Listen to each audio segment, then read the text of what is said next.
정치 고수다. 오늘은 전현희 더불어민주당 의원과 함께하겠습니다. 어서 오세요. 안녕하세요. 안녕하세요. 어디서 오셨습니까?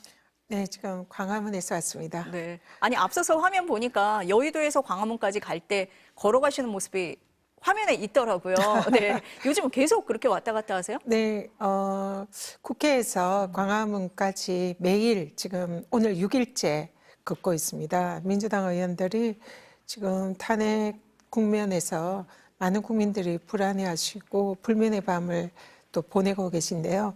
저희들도 어떻게든 국민들 안심시키고 또 이 힘을 모으기 위해서 간절한 마음을 담아서 계속 걷고 있습니다. 그리고 또 몇 분의 의원님들은 광화문에서 단식 투쟁을 하고 계시고요. 삭발을 하신 분도 계시고요. 그래서 국민들의 이 불안한 마음 조금이라도 저희들이 함께하고 덜어드리고자 지금 묵묵히 매일 걷고 있습니다. 불안한 마음이라고 하셨는데 그 현장에 뭐 같이 걸으시는 분들도 계실 것 같고 뭐 광화문에 가시면은 여러분들 만나실 것 같거든요. 무슨 얘기 제일 많이 하세요? 일단 저희들이 걷고 있으면은 옆에 길거리에서 많은 분들이 박수를 쳐주시고요. 빨리 탄핵이 돼야 된다 이런 말씀 많이 하시고요. 그리고 함께 또 걷는 국민들도 많으십니다. 국회에서 출발할 때는 국회의원들 한 100여 명으로 시작하는데 광화문에 도착하면 수천 명의 또 시민들이 함께해서 이렇게 함께 걷는 분들이 이렇게 자리 쭉 늘어나고 있고요. 그래서 국민들이 다들 한 마음이다. 하루빨리 윤석열 대통령 탄핵시키고 빨리 나라가 안정을 되찾았으면 좋겠다. 이런 마음인 것 같습니다. 국민의힘은 보니까 그 헌재 앞에서 뭐 24시간 릴레이 시위하고 있고요. 주말에는 보니까 대구 경북 지역, TK 지역으로 간 것 같거든요. 어떻게 보십니까? 일단 네. 국민의힘이 오늘도 뭐 헌재 결정에 승복하겠다 뭐 이렇게 하면서 지금 헌재에서 계속 헌재 결정을 압박하는 아무래도 기각을 압박을 하고 있겠죠. 그런 그 헌재 앞 이 집회는 매우 부적절하다. 그리고 자신들이 얘기하는 헌재 승복 그 메시지하고는 전혀 맞지 않다.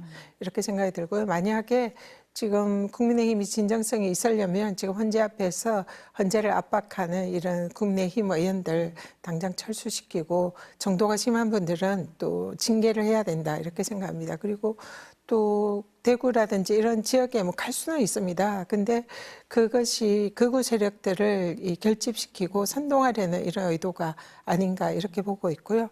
지금은 국민들이 대다수가 이 윤석열 대통령 더 이상 이렇게 파면 심판 늦추지 말고 빨리 탄핵 인용 결정이 나와야 된다 이렇게 다들 생각하고 있다 이렇게 생각합니다. 그래서 거기에 국민의힘도 너무 이 극우 선동에 이렇게 치중하지 마시고 국민들의 그런 견해를 겸허히 수용해서 좀 여당다운 이런 모습을 보였으면 좋겠습니다. 국민의힘 지도부는 장외 투쟁에 대해서 선을 긋고 있잖아요. 이거 개별 의원들의 행동이다라고 하면서 선을 긋고 있는데 그럼 실제로는 아니다 이렇게 보십니까? 제가 오늘 양도구역 얘기를 했는데요. 네. 앞뒤가 다르고 극과 속이 다르다 이렇게 보고요. 국민의힘 지도부 자체는 뭐 지도부 차원에서 하지 않는다 이러지만 사실상 국민의힘의 중진 의원들 대다수가 지금 장외 집회도 나가지만 뭐 헌재를 겁박하고 헌재에게 심지어 탄핵을 각하라는 이런 결의문까지 헌재에 제출을 하고 사실상 헌재를 굉장히 겁박하는 모습을 보이고 있습니다. 그래서 지도부가 우리는 안 하는데 뭐 개별 의원들이 알아서 한다 이 말은 어불성설이고요. 사실상 국힘의 지도부 차원에서 뒤에서 배후 조정하는 게 아닌가 많은 국민들이 이렇게 생각을 하고 있을 겁니다. 혹시 뭐 조기 대선을 염두에 둔 이중 전략이다 뭐 이렇게도 보십니까? 지금 네. 사실상 대부분의 국민들이 지금 8대 0으로 만장일치로 탄핵 인용 결정이 나올 거다. 시간의 문제지 대부분은 그렇게 생각을 하고 있고 국힘 쪽에서도 이미 탄핵은 인용될 것이다 이렇게 생각을 하고 있다는 그런 얘기가 많이 돕니다. 그렇기 때문에 윤석열 대통령이 파면이 되는 것은 거의 기정사실이지만 그것을 지금 이제 인정을 하고 거기에 대해서 뭐 대선 행보로 가는 것은 또 일부 극우 세력들이나 그 국힘의 지지자들에게 사실상 또 매도를 비판을 받을 수가 있기 때문에 지금 국민의힘의 스탠스는 이중 플레이를 하고 있다고 봅니다.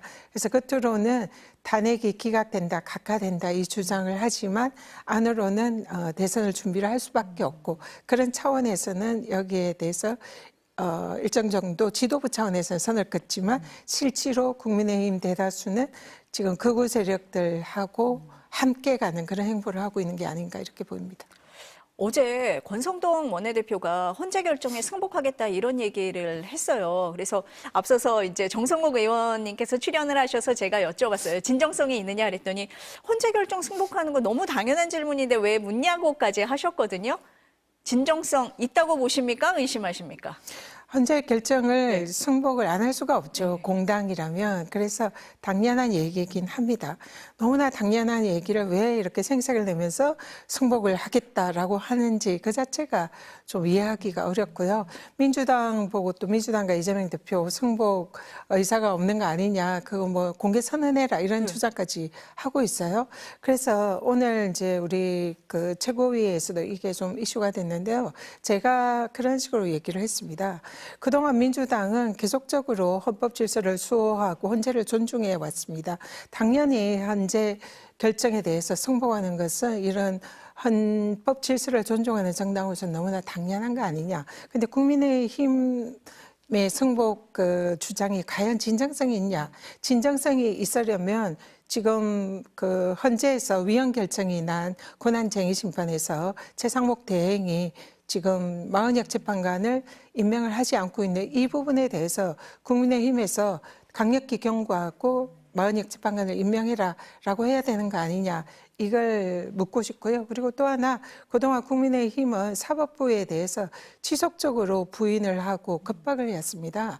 이 사실상 법원의 합법적인 영장에 대해서도 그 영장 집행을 거부를 해왔고 사법부에 대해서 비판을 해왔고 또 헌재 결정에 지금도 마은혁 재판관을 임명하지 말라고 이렇게 하고 있는 이미 전력이 있는 그 사법부나 헌재에 대해서 계속적으로 불복을 암시하고 있는 그런 정당이었습니다. 그런 정당이 지금 갑자기 승복을 하겠다 이렇게 지금 주장을 하고 있어서 과연 그 내심의 의사는 무엇이냐, 진정성이 있냐 이렇게 묻지 않을 수가 없는 거죠. 그러니까 그동안에 해왔던 걸 봤을 때 헌재를 정말 존중하는지 알 수가 없다, 믿을 수가 없다 이런 말씀이신 거예요? 그렇죠. 만약 진정성이 있으면 보이면 되잖아요, 행동으로. 마은혁 재판관 임명하고 지금 헌재 앞에서 지금 집회하고 있는 그 헌재를 급박하고 있는 자당의 의원들 다 철수시키고 대국민 사과하고 그러면은 아 여기 이번엔 진정성 있게 헌재 결정에 승복하려나 보다 이렇게 생각을 할 텐데 좀 그런 모습 없어서 네. 아무래도 진정성에 의문이 가는 거죠. 앞서서 잠깐 언급을 하셨는데 국민의힘에서 이재명 대표는 왜 명확하게 얘기하지 않느냐라고 얘기하잖아요. 지금 네. 그 말씀 이재명 대표 이미 승복 그건 너무나 당연한 얘기다라고 네. 얘기를 한 바 있고요. 네. 그리고 민주당은 그동안 법원의 결정에도 마음에 들지 않더라도 승복하고 존중해 왔습니다. 그리고 최근에도 지금 뭐 여러 가지 뭐 헌재에 대해서도 민주당이 지금 뭐 겁박하거나 그 국민의힘처럼 헌재를 재판관을 압박하는 이런 행보는 전혀 하지 않았어요.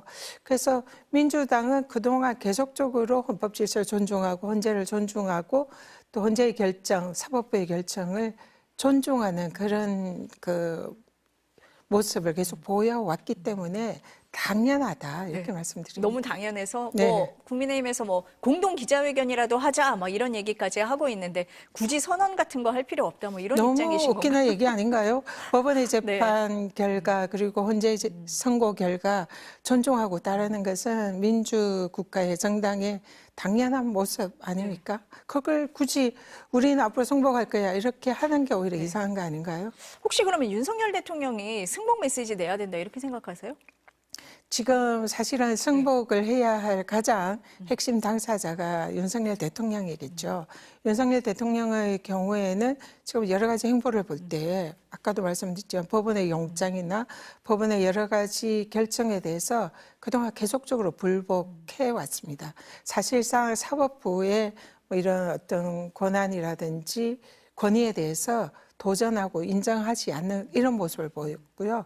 헌법 질서에 대해서도 그동안 계엄령이라든지 이 위헌 위법한 이런 행위를 직접 한 대통령이잖아요. 그렇기 때문에 헌재가 결정이 있을 때 자신의 마음에 들지 않으면은 불복할 것이 너무나 명확해 보이는 그런 행보를 보였습니다. 그래서 지금 가장 필요한 것은 윤석열 대통령의 헌재 결정의 승복 선언이 아닐까. 그것이 국민들을 안심시킬 수 있는 그런 방법이 아닐까 그런 생각을 합니다.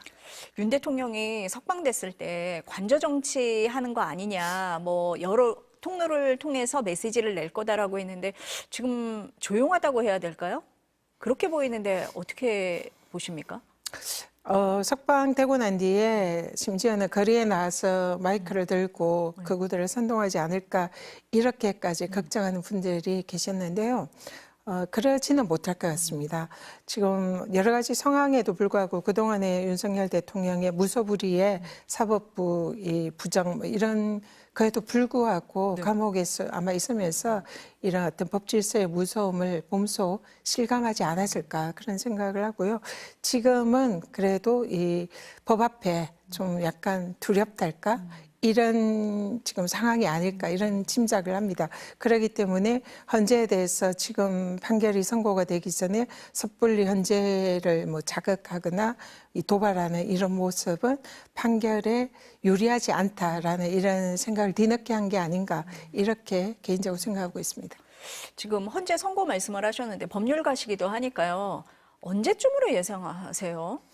이미 헌재에서는 네. 지금 결론은 이미 내린 게 아닌가 싶고요. 결론은 나왔다? 네, 예. 결론은 이제 탄핵 인용으로 결론을 내렸다 이렇게 생각합니다. 근데 탄핵 인용을 지금 헌재 재판관들의 여러 가지 구성이나 이런 볼 때에 이제 보수나 진보 측의 인사들이 지금 이제 골고루 분포가 되어 있잖아요. 그래서 일부 헌재 재판관이 지금 절차적인 문제를 좀 제기해서 이 탄핵의 심판 선고를 조금 미루는 게 아닌가 이런 생각이 들고요. 헌재 입장에서는 아무래도 이런 중차대한 사안에서는 만장일치로 판결을 선고를 하고 싶어 할 겁니다. 그렇기 때문에 그 내부에서 절차에 대한 그런 이견을 조율하는 그런 게 지금 이제 약간은 선고 시기가 늦춰지고 있는 게 원인이 아닌가 이런 추정을 합니다. 그러니까 의원님이 보시기에 이미 결론은 나와 있고 그 세부적인 사안에서 조금 다듬는 과정이 지금 있다 이렇게 보시는 거네요. 네, 만약에 만장일치로 선고가 나지 않으면 아무래도 또 그 일부 혹시나 이제 반대 의견을 낸 재판관들의 결정을 매개로 또 이제 국론이 분열하고 네. 또 거기에 대해서 여러 가지 시위라든지 이제 안 좋은 일이 따를 수가 있기 때문에 가능하면 현재는 이것을 만장일치로 선고를 하려고 노력을 할 것이고요. 그런 차원에서 안에 내부에서 일부 절차에 대한 이견이 있는 그런 재판관들과 함께 의견을 좀 합치시키는 이런 지금 과정이 아닌가 그런 생각을 합니다. 국민의힘에서는 한덕수 총리 탄핵 심판 선고부터 먼저 나야 된다. 그것 때문에 지금 늦어지고 있다. 이런 얘기들을 하던데 그 부분은 어떻게 보십니까? 꼭 그렇지는 않은 것 같고요. 지금 헌재에서도 지금 이 윤석열 대통령의 탄핵 심판이 지금 현재 국가의 가장 중대한 그 사안이다. 이런 걸 인지를 하고 있을 걸로 생각하고요. 그래서 이런 국가적인 혼란을 하루빨리 종식시키기 위해서 이 윤석열 대통령의 탄핵에 집중을 한다. 그렇게 보이고요. 한덕수 총리의 경우에도 이제 윤석열 대통령의 탄핵이 있으면 직후 아니면은 동시에 하지 않을까 이런 추측도 해봅니다. 그러니까 국민의힘에서는 좀 시간표를 보는 것 같아요. 네. 한덕수 총리를 먼저 하고 윤 대통령에 대한 탄핵 심판 선고가 뒤로 가면 이재명 대표 2심 선고가 날 거니까 그 즈음하고 시기가 맞물리지 않느냐 이런 부분도 좀 보는 것 같습니다. 어떠세요? 이 어떤 특정 정파의 당내 당략이라든지 희망에 의해서 현재 결정이 이루어지지는 않을 거다 생각합니다. 국민의힘 쪽에서는 한덕수 총리를 먼저 이제 탄핵 선고를 해서 그걸 가지고 뭐 헌재 재판관들을 최상목 대행이 임명한 것에 대해서 적법 절차를 문제 삼는다든지 그렇게 해서 또 그 윤석열 대통령의 탄핵 심판에 대해서 또 절차적인 이슈를 제기하려는 그런 의도로 보이는데요. 사실은 그것은 현실적으로 가능하지 않고요. 법리적으로도 가능하지 않습니다. 만약에 헌재 재판관의 임명에 대해서 국민의힘이 그런 식으로 문제를 삼는다면 그동안 최상목 대행이 수없이 해온 거부권도 몽땅 다 원점으로 돌려야죠. 그래서 있을 수 없는 얘기고요. 지금 자신들의 당리당략 그리고 이재명 대표의 재판이 이 윤석열의 내란 행위랑 도대체 무슨 상관입니까? 그래서 그런 그 자신들의 입장을 가지고 헌재의 결정을 끌어다가 이걸 좌우하려는 이런 그것이야말로 굉장히 정파적인 그런 이익에 이 한 나라의 그 중대사를 좌지우지하려는 매우 부적절한 일이다 이렇게 봅니다. 의원님 앞서서 말씀을 하실 때 헌재가 전원일치 판결을 내려고 할 것이다라고 말씀을 하셨는데 지난주에 그 최재 감사원장이나 검사 3명에 대해서 전원일치 기각을 했거든요. 헌재의 기류를 좀 읽을 수 있는 부분이다. 이렇게 해석해도 되겠습니까? 어떠세요?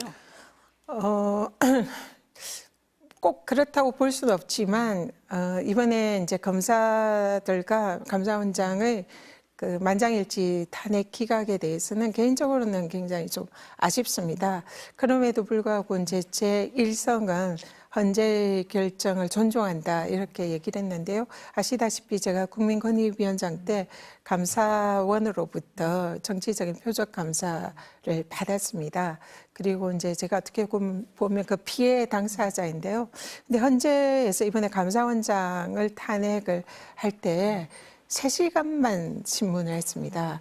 그리고 이 국회 측 이 변호인들이 요청하는 증인에 대해서는 받아들이지 않았고요. 그리고 무엇보다도 이 현재 이 결정을 할 때에 감사원이나 검찰 측에서 셀프로 낸 자료들을 거의 주로 그걸 가지고 판단을 했고요. 왜냐하면 감사원장이나 검사들은 수사를 받지 않았잖아요. 그러니까 객관적인 이들의 범죄 행위에 대한 이런 증거들 자체가 제출이 될 수가 없는 상황이었습니다. 그렇기 때문에 약간은 이 바이어스된 그런 증거 자료에 의해서 판단을 할 수밖에 없는 그런 상황이었고요. 그래서 지금 검사들과 감사원장의 경우에는 앞으로 특검이라든지 수사기관에 의해서 이들의 직권남용이나 이런 것에 대해서 법의 심판을 받는 절차는 여전히 남아있다. 그래서 감사원의 탄핵 기각 결정으로 이들이 아무런 문제가 없고 위법이 없다라는 것을 인정받은 것은 아니다. 이렇게 말씀드리겠습니다. 안 그래도 당사자여서 여쭤보려고 했었는데 말씀을 먼저 해주신 것 같습니다. 그 민감국가 지정이요. 미국이 우리나라 민감국가 지정한 걸 정부가 2달 동안 까맣게 몰랐다는 거잖아요. 이 부분은 어떻게 보십니까? 두 가지로 문제가 있다고 보는데요. 먼저 민감국가 지정을 하게 된 이유, 이 부분은 뭐 여러 가지 이유가 있겠지만 가장 유력한 것은 윤석열 대통령이 핵무장을 그동안 계속 얘기를 했고 미국을 좀 그런 우리나라도 앞으로 핵을 이제 가질 수 있다, 핵 보유국이 될 것이다 이런 식으로 이제 발언을 많이 했습니다. 이런 부분이 가장 중요한 민감국가 지정의 사유다 이렇게 보고요. 사실상 바이든 정부에서 윤석열 대통령이 뭐 바이든 정부에 대해서 굉장히 많이 퍼주기도 하고 어떻게 보면 굴욕스러울 정도로 그런 식으로 행동을 했음에도 불구하고 그 바이든 행정부가 민감국가로 지정을 한 것은 이거는 매우 심각한 문제다 이렇게 보고 있고요. 또 하나는 지정이 된 것을 까마득하게 모르고 그것을 뒤늦게 이제 알아가지고 아무런 대책을 세우지 못하는 윤석열 정부의 무능함을 지적할 수밖에 없습니다. 그래서 이런 외교에 대해서 제대로 대응하지 못하고 정보도 제대로 가지지 못하는 그런 정권이 사실상 이 보수 정권이었다라고 주장하는 게 굉장히 좀 어불성설이다 이런 생각이 들고요. 근데도 또 이것을 야당 탓을 하고 있는 또 집권 여당의 모습을 보면서 정말 한심하다 이런 생각이 듭니다. 야당 탓을 하는 게 더 답답한 상황인 것 같다라는 말씀이시네요. 이 끝나면 어디 가십니까? 다시 강화문으로 갑니다. 광원 가서 네. 현장의 목소리 들으시는 거예요? 네. 6일 동안 네. 계속 연속 지금 이제 계속 거의 하루에 2만 보 가까이 걸었더니 지금 다리가 지금 거의 무너진 상태입니다. 그럼에도 불구하고 저희들이 이렇게 할 수밖에 없는 것은 국민들을 대신해서 저희들이라도 이렇게 정말 죽을 힘을 다해서 이 헌법 질서를 수호하고 나라를 지키고 싶다는 이런 모습을 보여드리기 위해서 또 다시 강화문으로 향해서 국민들과 함께 하겠습니다. 이쯤에서 보내드려야 될 것 같은데요. 네, 오늘 말씀 여기까지 듣겠습니다. 감사합니다. 고맙습니다.